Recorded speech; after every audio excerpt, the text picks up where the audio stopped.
Le réseau Étincelle, c'est un réseau qui a été créé aux États-Unis, qui ensuite est arrivé en Belgique, qui est en France depuis 5 ans. Moi, j'ai créé le réseau Étincelle sur Angers depuis 1 an et demi. Et l'objectif, c'est vraiment d'aider des jeunes déscolarisés très éloignés de l'emploi à reprendre confiance en eux. Et ensuite, le réseau est reposé sur 2 piliers. Le premier pilier, c'est vraiment partir du jeune, partir de sa passion. Et le deuxième pilier, c'est la rencontre avec le monde professionnel et les échanges avec des chefs d'entreprise.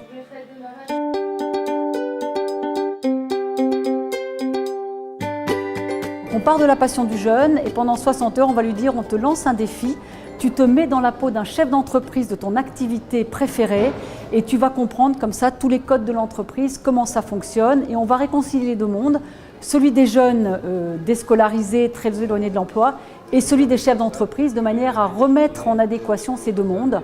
Les jeunes sont tout à fait employables et ont tout à fait leur place au sein des entreprises. Comme on dit, tout est possible. Et c'est vrai que quand on les a rencontrés, par rapport à leur parcours et à où sont aujourd'hui maintenant, franchement, ouais, on peut le faire. Je sais pas, moi je pense que ouais, ça montre un truc, ça fait un déclic, on va dire.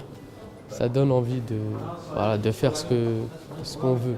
Je repars motivée, déterminée, je suis déterminée à avancer encore et encore et aller plus loin, franchement. Ouais, je crois sincèrement ils ont cette fibre-là. S'ils sont déjà interpellés par le réseau Étincelle, c'est qu'ils ont déjà cette envie-là, ils ont déjà vraiment ce projet en tête. Même si ça ne se concrétise pas systématiquement, il y aura quand même cette prise de conscience et de confiance qui fait que le jeune va pouvoir rebondir après.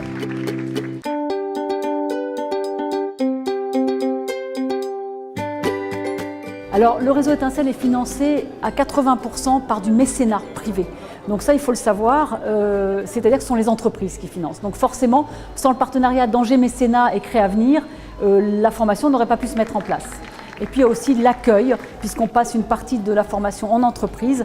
Donc les jeunes vont pouvoir aller faire la formation dans une salle de réunion d'une entreprise. Donc quand j'entends mécénat, ce n'est pas uniquement mécénat financier, c'est aussi effectivement mécénat participatif et l'implication des personnes qui sont dans le circuit forcément.